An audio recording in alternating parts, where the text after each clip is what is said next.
রমার পুর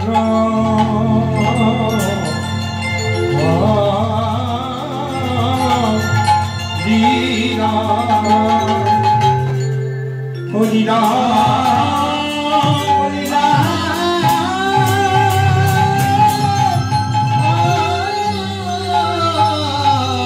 আমার গোড়ার পুরা বলি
আউটে সুন্দর আছে, ইনে ভেতরে অসুবিধা হচ্ছে, একটু মনিটরটা তুলে দূরে দিন আর একটু।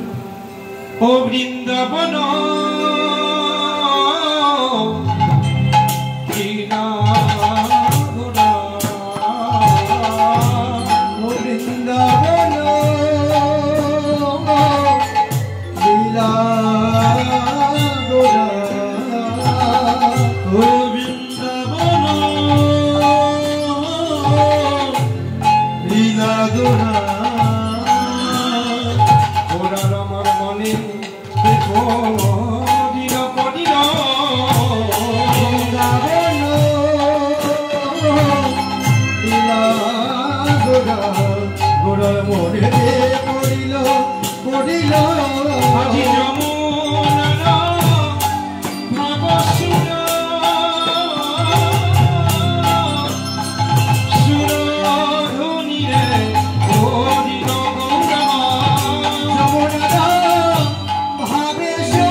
আমি পেয়েছি তার নমুনা, এই তো সেই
সুন্দরায় রসময়ী মহাপ্রেম রসপ্রদায় চৈতন্য চন্দ্রায় নমো নমস্তে হরি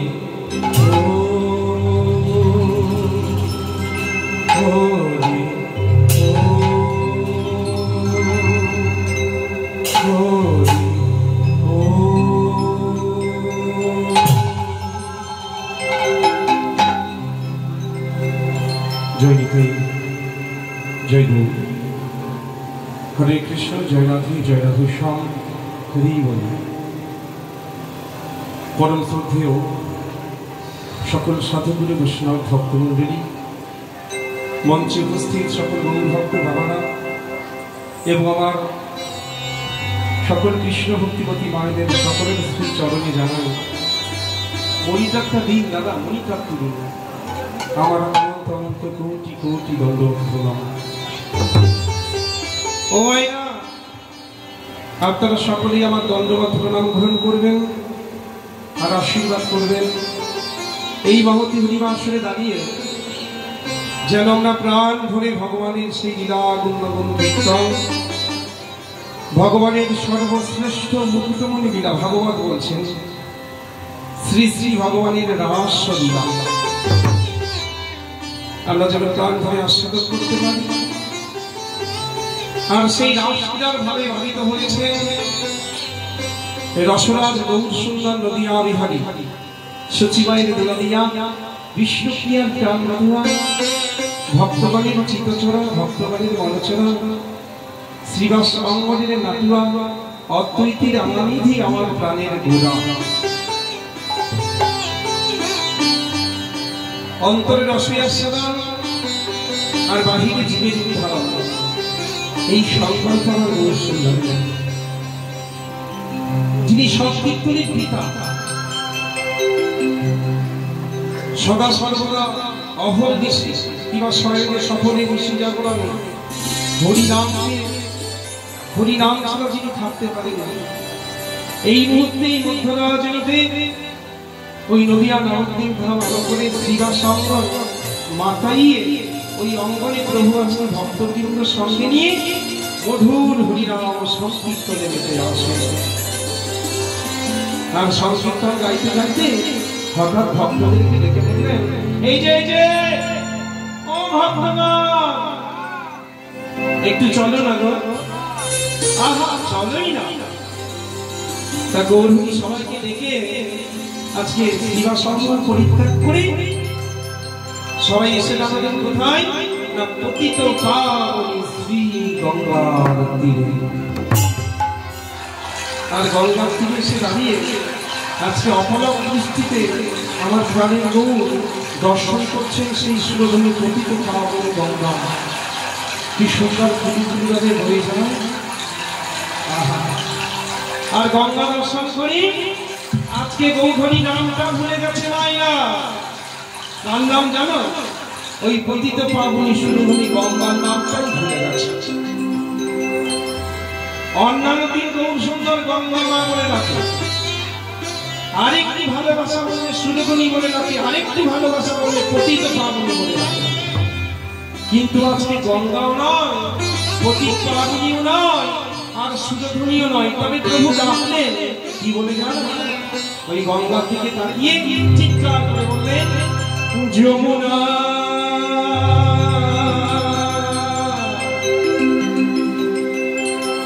বলো হে কি তুমি, বলো বলো কি তুমি, তুমি সেই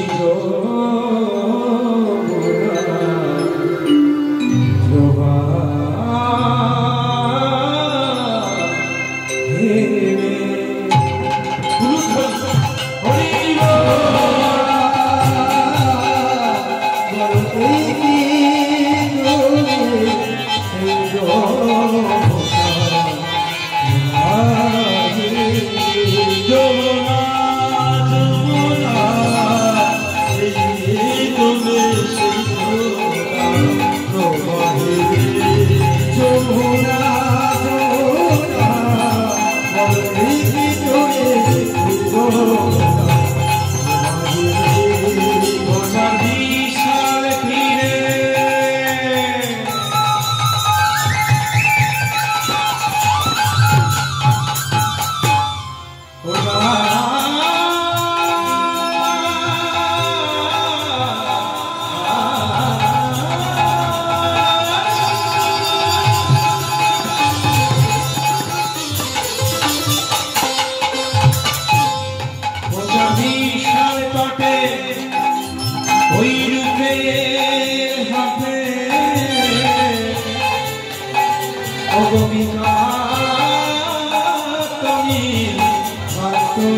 গৌরসুন্দর নদিয়া নবদ্বীপ ধাম মাঝে ওই ভাগ্যবতী সুরবতী গঙ্গাকে পতিত পাবনী গঙ্গাকে যমুনা মনে করে গৌরসুন্দর ওই যমুনার তীরে গঙ্গার তীরে ভূমিষ্ঠ হয়ে প্রণাম করেছে,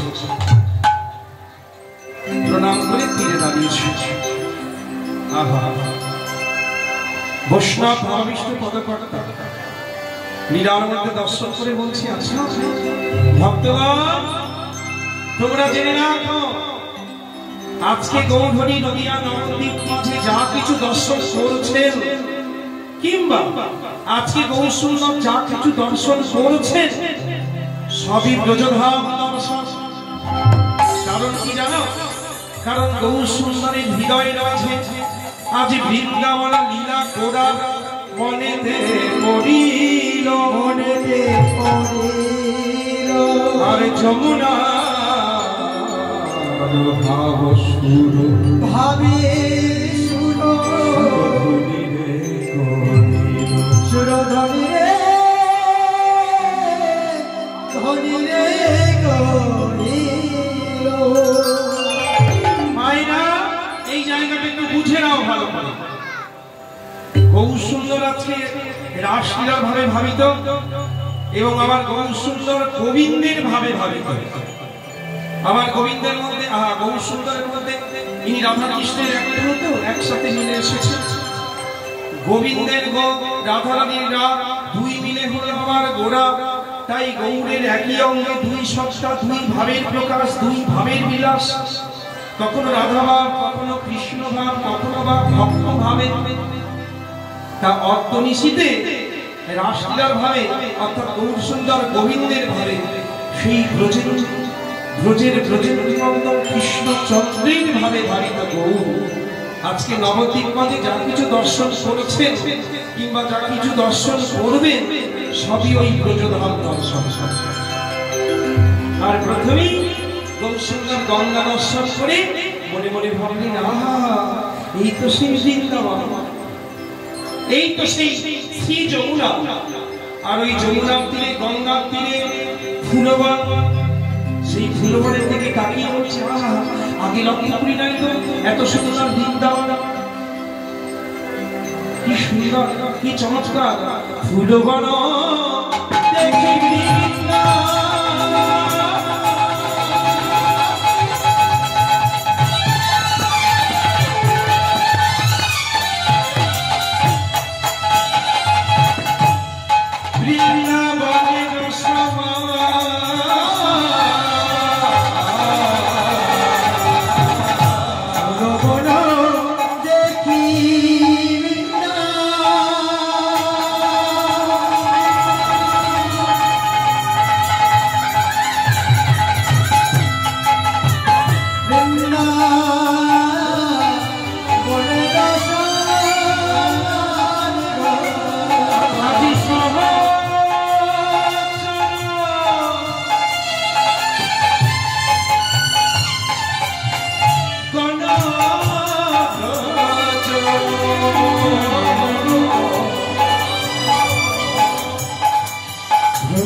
তারাই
মায়েরা, আপনারা সবাই জানেন বৃন্দাবনে রাসলীলা হয়েছিল। রাসলীলা করেছিলেন গোবিন্দ গোপিনীদেরকে নিয়ে। গোপীনাথ গোপিনীদেরকে নিয়ে বৃন্দাবনে রাসলীলা করেছিলেন। আর এবে নদিয়া নবদ্বীপ ধামে আমার প্রাণের বহু সুন্দর প্রিয় পার্ষদ ভক্তবৃন্দ সঙ্গে নিয়ে সংকীর্তন রাস রসে দিতে আছে। মহাজন পদাবলীতে বলছেন, সেই বৃন্দাবনের গোপিনী যারা, বৃন্দাবনের যারা গোপিনী তারা নারী দেহে ছিলেন, সবাই মহিলা ছিলেন। আর সেই নারী তারা সবাই পুরুষ দেহ ধারণ করে এই কলিযুগে গৌর পার্ষদ হয়ে এসেছে। ওই যে অষ্টসখী তারা অষ্ট কবিরাজ হয়ে এসেছে। সেই 64 মঞ্জুরি তারা 64 মহন্ত হয়ে এসেছে। দ্বাদশ গোপাল হয়ে এসেছে। আজকে কেন না সবাই গৌরীর আশ্রয় করে, তা নিজ যন্ত্র চিনতে বাকি হইল। গৌরহরি কিন্তু সকলের বদল করে চাইছেন আর চিনতে পারছে, এই তো আমার সেই বৃন্দাবনের গোপিনী। তাই বিলম্ব না করে আজকে শুরু করলেন রাস নৃত্য। কেমন করে জানেন? বৃন্দাবনের রাসলীলায় মেলেছিল মুরলী, আর এবে নদিয়া নবদ্বীপে গৌর সুন্দরের রাসলীলায় বেজে উঠল খুরলী বা শ্রীখোল। তাই কলিযুগে মায়েরা মুরলী নয়, বাঁশি নয়, বংশী নয়, বেণু নয়, এই শ্রীখোলের ধ্বনি ভক্তরা কানে পেলেই অনুরাগ নিয়ে তারা ছুটে আসে হরিবাসরে আমার গৌরহরির সংকীর্তন রাসে যোগদান করবে। আমার গৌরহরির অবদানই হলো এই সংকীর্তন রাস। এই জন্য গৌরহরিকে বলা হয় সংকীর্তনের পিতা গৌর সুন্দর। তাই আজ আজ ভক্ত পার্ষদ বৃন্দকে সঙ্গে নিয়ে প্রভু শুরু করলেন রাস নৃত্য। শোভাটি কেমন হয়েছে জানো? খোলো খোলো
কারণ সুন্দর সুন্দর এখানে প্রসাদের ব্যবস্থা হয়েছে, আর সেই প্রসাদ সেই দানা পানি যেই পেটে পড়েছে অমনি হরিবল হয়ে যাচ্ছে সব।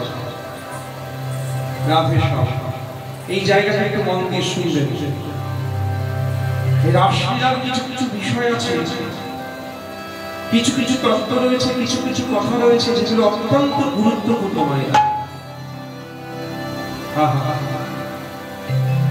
বলছে খোলো কর তার গলা সুমের করিয়া, তার মাঝে নাচে গোরা জয় জয় দিয়া। তা মহাপ্রভুর খোল আজকে বাজে বাজে খোল বাজে খোল। ও মায়েরা, বাজে খোল অর্থাৎ এই যে আমার বাম পাশে এবং আমার এই দক্ষিণ পাশে দুটি মহাপ্রভুর অতি প্রিয় সুরযন্ত্র রয়েছে, যেটার নাম হলো শ্রীখোল। এই খোল দুটো যদি না বাজতো তাহলে এই হরি সংকীর্তন কীর্তন এতটা মধুর হতো না। কীর্তনের সঙ্গে সহযোগী প্রধান বাদ্যযন্ত্র হলেন শ্রীখোল। তা খোলটা কিন্তু বাজেছে। তা বৈষ্ণব মহাজন মহাপ্রভুর এই শ্রীখোলের সঙ্গে আরেকটি খোলকে তুলনা করলেন। সেটা কোন খোল জানো ভাই? কোন খোল? হ্যাঁ, আমাদের এই দেহ খোল। এই মহাপ্রভুর খোলটাও যেমন শ্রীখোল, আমাদের দেহটাও হলো খোল। এটাও যেমন মাটি দিয়ে তৈরি, এই জন্য মৃদঙ্গ, মৃৎযুক্ত মাটি তৈরি বলে মৃদঙ্গ, তেমনি আমাদের এই দেহটাও পঞ্চভৌতিক দেহে ক্ষিতীয় তেজ মরুবঙ্গ, মাটি, আগুন, জল, বাতাস রয়েছে এই দেহে।